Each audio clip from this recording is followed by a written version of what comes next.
Capítulo 6. Explosivos. 1. La bandera roja en el Palacio Sangwon se baja en señal de pésame. El funeral del camarada Chernenko, celebrado bajo un cielo brumoso y gris oscuro, fue triste. El canto fúnebre de Chopin sonaba sin cesar en la Plaza Roja, y el rostro de la Unión Soviética cubierto de porcelana blanca pura parecía solemne. Decenas de miembros del partido que llevaban brazaletes rojos detrás del vehículo blindado también custodiaban el ataúd con su aliento blanco. Y caminaban justo delante del Museo de Historia Nacional. Decenas de miles de personas expresaron sus condolencias. Miles de guardias de honor inspeccionaron el desfile, dispararon varias salvas de armas y presentaron sus respetos sosteniendo coronas rojas. Solo una primera dama permaneció a su lado, besándolo. La Plaza Roja, vista desde lo alto del mausoleo de Lenin con miembros del Politburó, estaba tan fría como el hielo. Finalmente, sonó la campana de la torre del reloj del Palacio del Kremlin, marcando el final con el repique de la campana. Solo entonces nos dimos cuenta de que estábamos viviendo en una nueva era. El siglo XX está llegando a su fin. Según la costumbre de los antiguos secretarios, se abrió la caja fuerte del camarada secretario Chernenko. Lo único que quedó fueron documentos personales y un fajo de dinero. ¿Qué quería dejarme Chernenko? Ahora no se le puede preguntar a la persona enterrada en el cementerio del muro del Kremlin, mausoleo de Wonun. Entonces, ¿qué debería dejar aquí? ¿Carta? ¿Diván? ¿Decoración? Al menos se colocó una grulla de origami doblada en papel de color azul como muestra de condolencia. Andrei, ¿qué pasa con los embajadores extranjeros? Todos han regresado a casa, pero ¿estaba bien enviarlos de regreso? Durante el periodo de duelo, ¿no deberíamos centrarnos simplemente en el duelo? No me importa si tú lo crees. De todos modos, decidí aprovechar sabiamente el último periodo de luto que dejó el camarada Chernenko. A la hora de establecer una disciplina social, no hay justificación más clara que la muerte de alguien. Por lo tanto, todavía no era el momento de concentrar nuestras energías en un avance diplomático. En esta solitaria oficina del Palacio del Senado, solo quedamos Andrei y yo hablando. Durante este periodo de luto, se paralizaron los trabajos excepto en las ocupaciones esenciales. Por eso el Kremlin en la tarde del día 13 estaba tan silencioso y lúgubre como un fantasma. Gorby, ¿cuál sería la forma más adecuada de establecer la disciplina social? Creo que sería mejor establecer el orden y al mismo tiempo mostrar voluntad de reforma. Bajo el nombre de perestroika, reformas, el Politburó aceptó de hecho el plan de reformas del actual secretario general Andropov. Y no es difícil corregir la disciplina social y las normas laborales en un corto periodo de tiempo. Porque simplemente tenemos que prohibir el alcohol. En la Unión Soviética ocurrió un milagro mágico en el que los crímenes violentos disminuyeron en respuesta a un aumento inmediato en el precio del vodka. Como alguien que vivió en la República de Corea en el siglo XXI, pensé, ¿qué clase de broma es esta? Estadísticamente, la gente en la Unión Soviética inicia el consumo de alcohol a los 11 años. Este es un país loco donde la clase media gasta una media del 14% mensual en alcohol. ¿No puedes sentirlo? Cuando Gorbachov luchó por el cuello con su campaña de templanza, la esperanza de vida aumentó y las tasas de criminalidad cayeron varias veces durante los 2 años. Bueno, solo con no beber se duplica la reducción de la mortalidad neonatal, la atención médica, la esperanza de vida promedio y la delincuencia.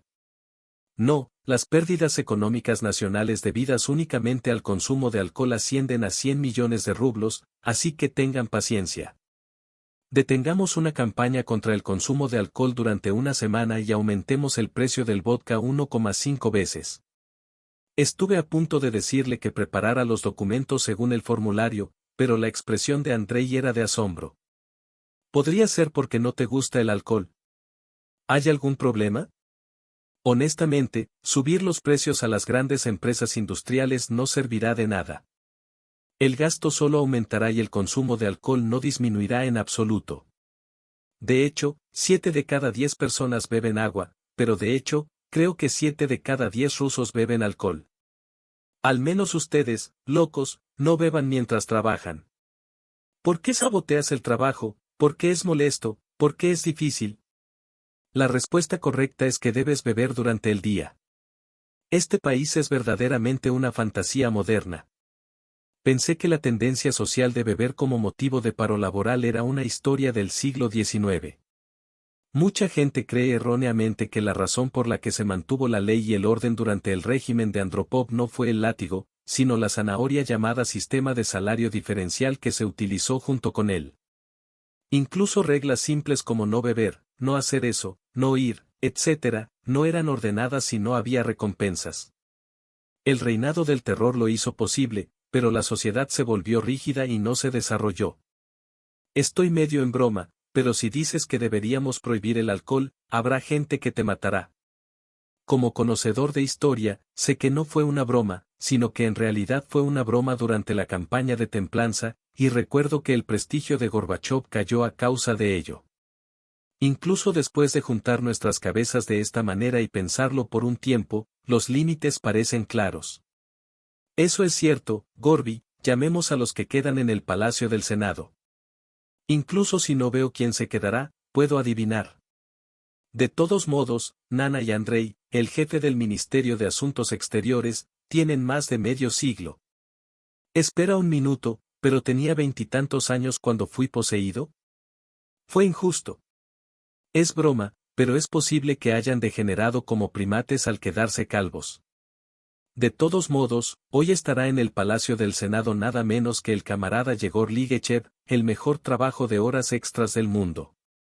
Como segundo secretario de la Secretaría del Comité Central, no es su nombre oficial, la persona equivalente al segundo al mando del Politburó es Yegor Ligechev. Como secretario, la personalidad de Anatoly Cherniav será mayor que la del jefe de la oficina auxiliar que será nombrado en el futuro. La encargada de las tareas era Irina Bagiena, una estricta asistente. Bip. Toqué el timbre del teléfono fijo a un lado del escritorio ejecutivo. Bajellena, por favor llama al camarada Yegor. Por ahora, se necesitan al menos las patas de un oso pardo. ¿Qué simboliza Yegor Ligachev? ¿Es la persona poderosa que ocupa el segundo lugar en el Politburó? Para algunos, como figura de poder en el Politburó, mientras destruía a Gorbachov y la Unión Soviética, pensaba, pero esto no es todo.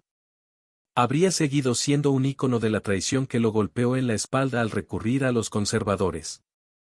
Es un hombre romántico y amistoso que finalmente se reconcilia e incluso establece la Fundación Gorbachev.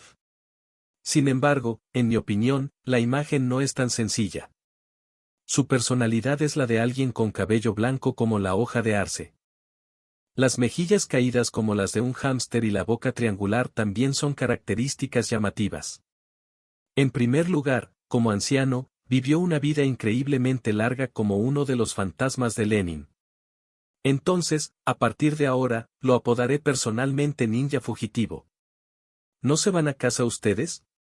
¿Cómo puedo volver a casa y dejar atrás al camarada Yegor? Camarada, esta es mi casa ahora. Gorby, se supone que tu tumba también estará aquí, ¿verdad? Este lugar ya será la tumba de tu vida cuando tu esposa esté allí. En cierto modo, es todo tu karma.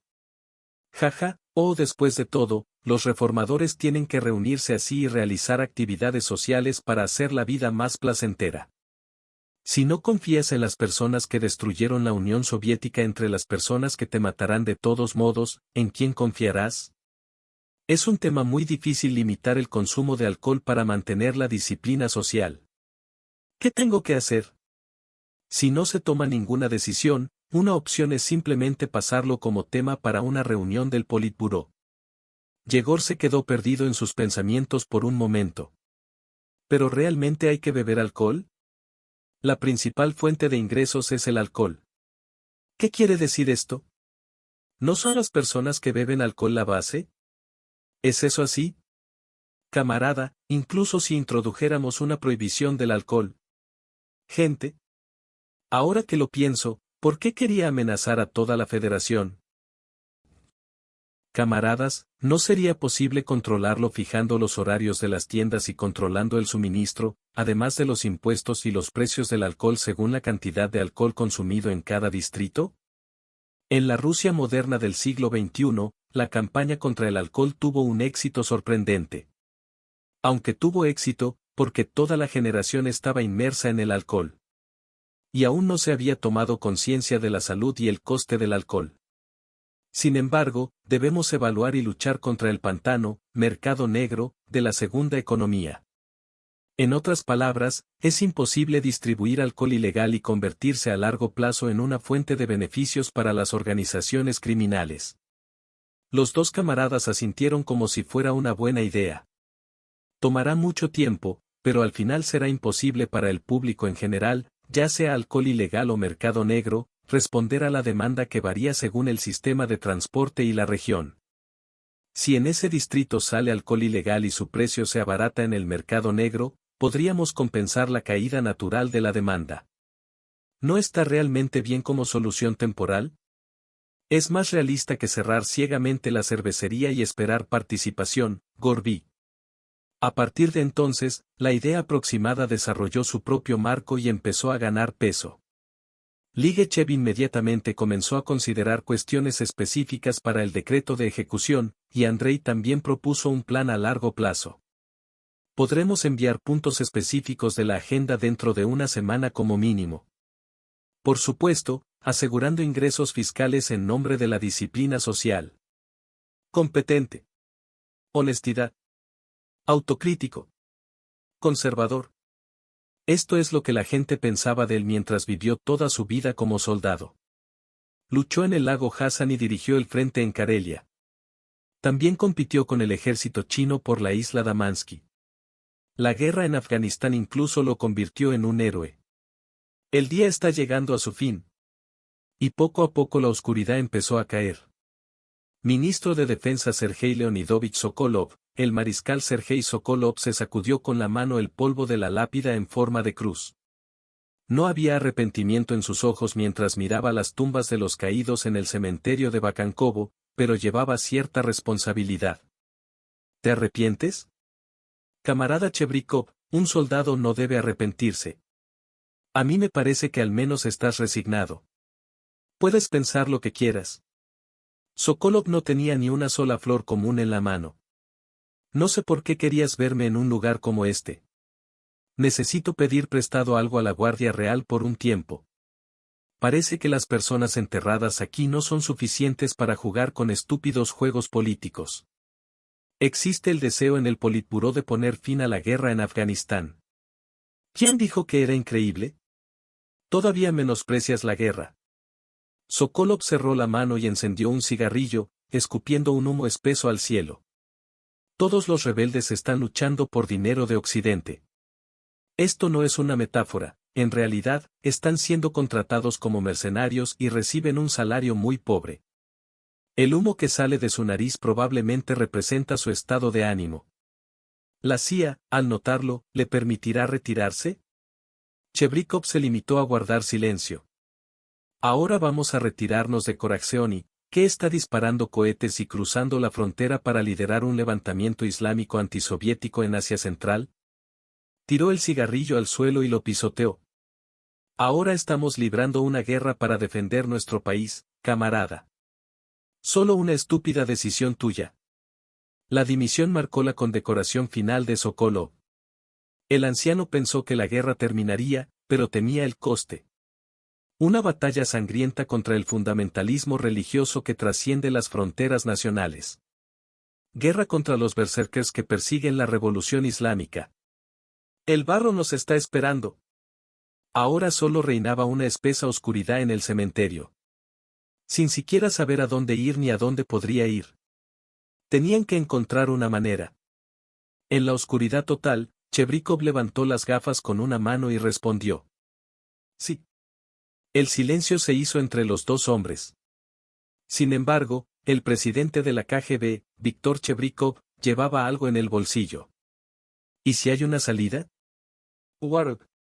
La luz del encendedor brillaba en la oscuridad, donde no se podía ver ni un centímetro más adelante. Abrazando un puñado de luz.